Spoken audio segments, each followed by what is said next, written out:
नमस्ते दोस्तों, हरे कृष्णा राधे राधे। प्रस्तुत है मुंशी प्रेमचंद्र जी की कहानी पूस की रात।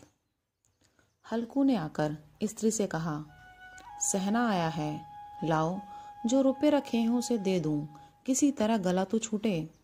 मुन्नी झाड़ू लगा रही थी, पीछे फिरकर बोली, 3 ही तो रुपए हैं, दे दोगे तो कम्बल कहाँ से आवेगा। माघ पूस की रात हार में कैसे कटेगी। उससे कह दो फसल पर दे देंगे, अभी नहीं। हल्कू एक क्षण अनिश्चित दशा में खड़ा रहा। पूस सर पर आ गया।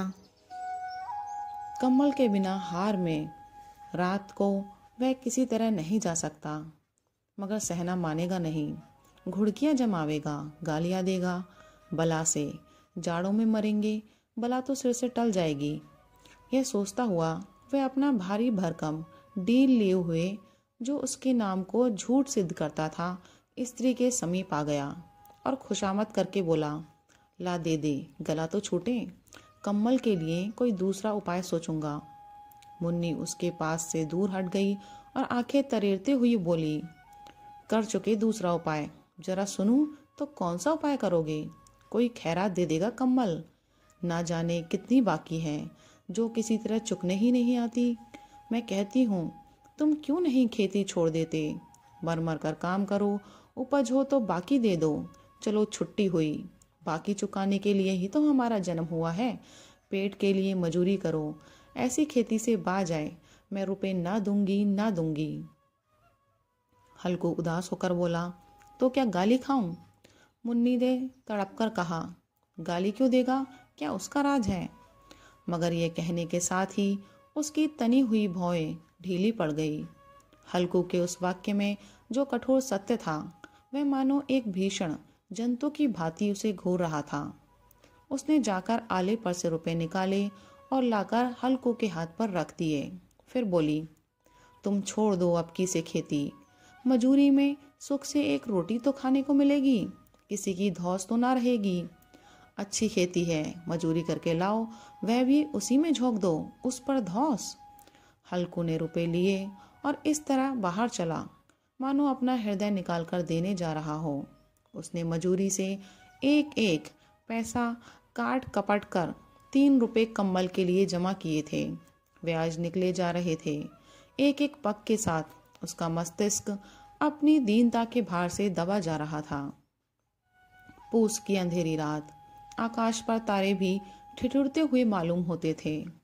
हल्कू अपने खेत के किनारे ऊख के पत्तों की एक छतरी के नीचे बांस के खटोले पर अपनी पुरानी गाड़ी की चादर ओढ़े पड़ा काँप रहा था। खाट के नीचे उसका संगी कुत्ता जबरा पेट में मुंह डाले सर्दी से कूकू कर रहा था। 2 में से एक को भी नींद न आती थी। हल्कू ने घुटनियों को गर्दन में चिपकाते हुए कहा, क्यों जबरा, जाड़ा लगता है। कहता तो था घर में पुआल पर लेट रहे, तो यहाँ क्या लेने आए थे। अब खाओ ठंड, मैं क्या करूं। जानते थे मैं यहाँ हलवा पूरी खाने आ रहा हूँ, दौड़े दौड़े आगे आगे चले आए। अब रो नानी के नाम को। जबरा ने पड़े पड़े दुम हिलाई और अपनी कूकू को दीर्घ बनाता हुआ एक बार जम्हाई लेकर चुप हो गया। उसकी श्वान बुद्धि ने शायद ताड़ लिया, स्वामी को मेरी कूकू से नींद नहीं आ रही है। हल्कू ने हाथ निकालकर जबरा की ठंडी पीठ सहलाते हुए कहा, कल से मत आना मेरे साथ, नहीं तो ठंडे हो जाओगे। ये रान पछुआ ना जाने कहाँ से बर्फ लिए आ रही है। उठूं फिर एक चिलम भरूं, किसी तरह रात तो कटे। 8 चिलम तो पी चुका, यह खेती का मजा है। और एक एक भगवान ऐसे पड़े हैं जिनके पास जाड़ा जाए तो गर्मी से घबरा कर भागे। मोटे मोटे गद्दे, लिहाफ, कम्बल, मजाल है जाड़े का गुजर हो जाए। तकदीर की खूबी, मजूरी हम करें, मजा दूसरे लूटें। हल्कू उठा, गड्ढे में से जरा सी आग निकालकर चिलम भरी। जबरा भी उठ बैठा। हल्कू ने चिलम पीते हुए कहा, पिएगा चिलम, जाड़ा तो क्या जाता है, जरा मन बदल जाता है। जबरा ने उसकी मुंह की ओर प्रेम से छलकती हुई आंखों से देखा। हल्कू, आज और जाड़ा खा ले, कल से मैं यहाँ पुआल बिछा दूंगा, उसी में घुसकर बैठना, तब जाड़ा ना लगेगा। जबरा ने अपने पंजे उसकी घुटनियों पर रख दिए और उसके मुंह के पास अपना मुंह ले गया। हल्कू को उसकी गर्म सांस लगी। चिलम पीकर हल्कू फिर लेटा और निश्चय करके लेटा कि चाहे कुछ हो अब की सो जाऊंगा। पर एक ही क्षण में उसके हृदय में कंपन होने लगा।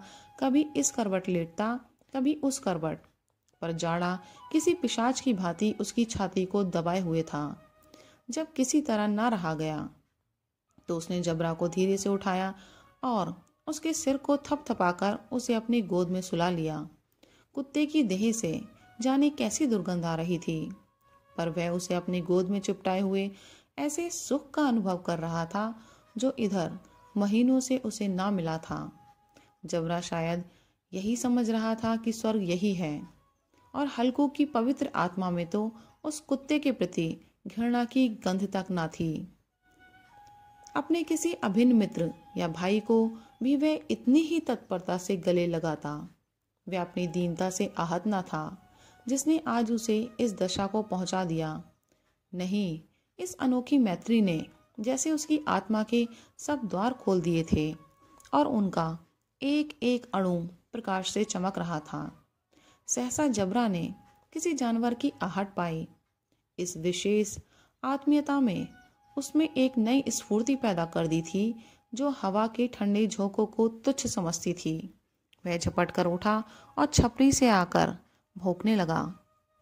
हल्कू ने उसे कई बार चुमकार कर बुलाया, पर वह उसके पास न आया। हार में चारों तरफ दौड़ दौड़ कर फूंकता रहा। एक क्षण के लिए आ भी जाता तो तुरंत ही फिर दौड़ता। कर्तव्य उसके हृदय में अरमान की भांति ही उछल रहा था। 1 घंटा और गुजर गया। रात ने शीत को हवा से धधकाना शुरू किया। हल्कू उठ बैठा और दोनों घुटनों को छाती से मिलाकर सिर को उसमें छिपा लिया। फिर भी ठंड कम न हुई। ऐसा जान पड़ता था सारा रक्त जम गया है। धमनियों में रक्त की जगह हिम बह रहा है। उसने झुककर आकाश की ओर देखा। अभी कितनी रात बाकी है। सप्तऋषि भी अभी आकाश में आधे भी नहीं चढ़े। ऊपर आ जाएंगे तब कहीं सवेरा होगा। अभी पहर से ऊपर रात है। हल्कू के खेत से कोई एक गोली के टप्पे पर आमों का एक बाग था। पतझड़ शुरू हो गई थी। बाग में पत्तियों का ढेर लगा हुआ था। हल्कू ने सोचा, चलकर पत्तियां बटोरूं और उन्हें जलाकर खूब तापूं। रात को कोई मुझे पत्तियां बटोरते देख तो समझेगा कोई भूत है। कौन जाने कोई जानवर ही छिपा बैठा हो। मगर अब तो बैठे नहीं रहा जाता। उसने पास के अरहर के खेत में जाकर कई पौधे उखाड़ लिए और उनका एक झाड़ू बनाकर हाथ में सुलगता हुआ उपला लिए बगीचे की तरफ चला।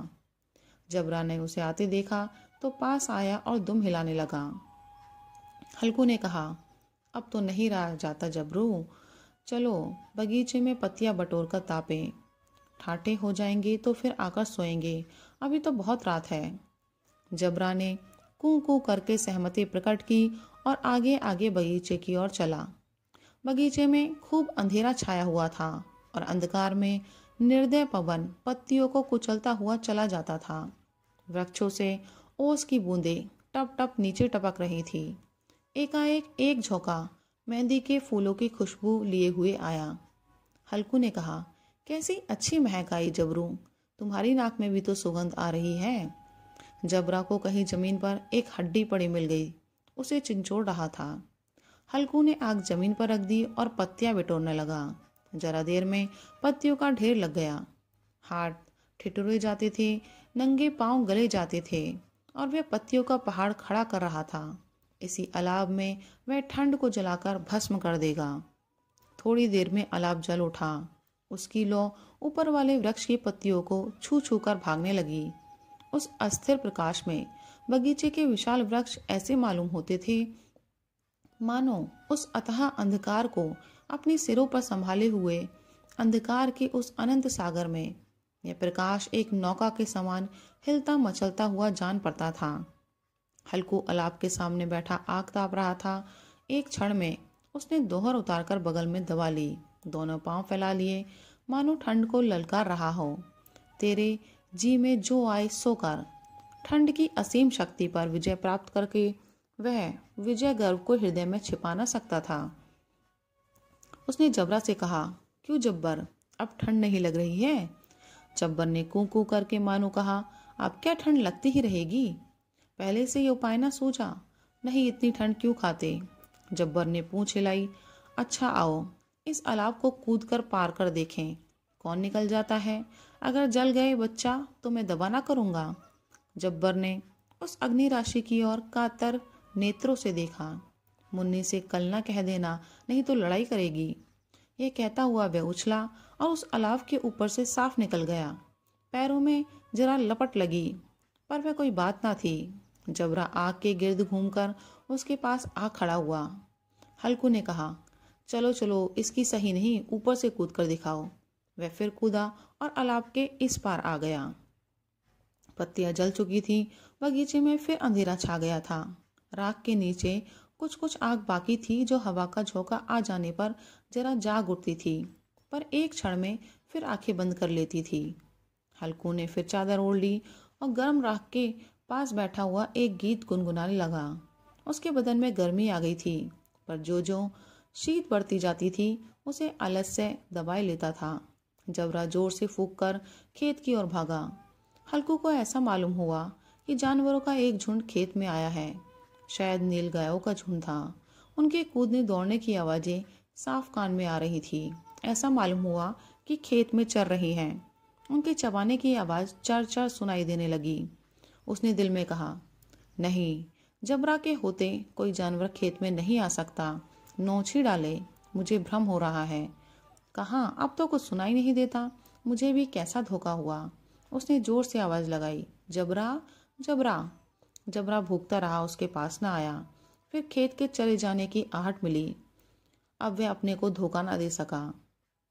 उसे अपनी जगह से हिलना जहर लग रहा था।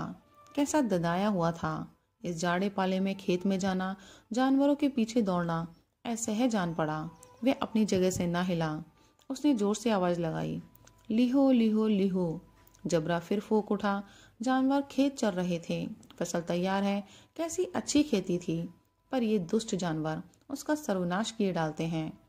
हल्कू पक्का इरादा करके उठा और 2-3 कदम चला, पर एकाएक हवा का ऐसा ठंडा चुभने वाला बिच्छू के डंक का सा झोंका लगा कि वह फिर बुझते हुए अलाव के पास आ बैठा और राख को कुरेद कर अपनी ठंडी देह को गरमाने लगा। जबरा अपना गला फाड़ता रहा।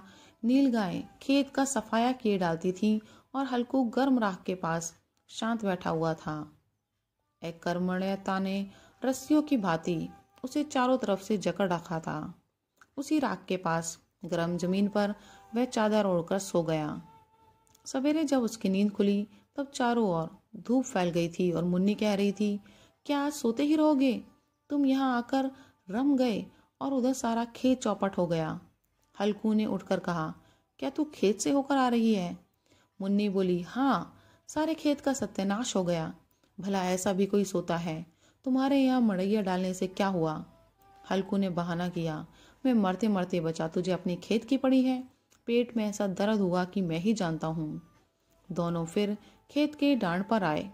देखा सारा खेत रौंदा पड़ा हुआ है और जबड़ा मड़ैया के नीचे चित लेटा है, मानो प्राण ही ना हो। दोनों खेत की दशा देख रहे थे। मुन्नी के मुख पर उदासी छाई थी, पर हल्कू प्रसन्न था। मुन्नी ने चिंतित होकर कहा, अब मजूरी करके माल गुजारी भरनी पड़ेगी। हल्कू ने प्रसन्न मुख से कहा, रात को यहाँ ठंड में सोना तो ना पड़ेगा।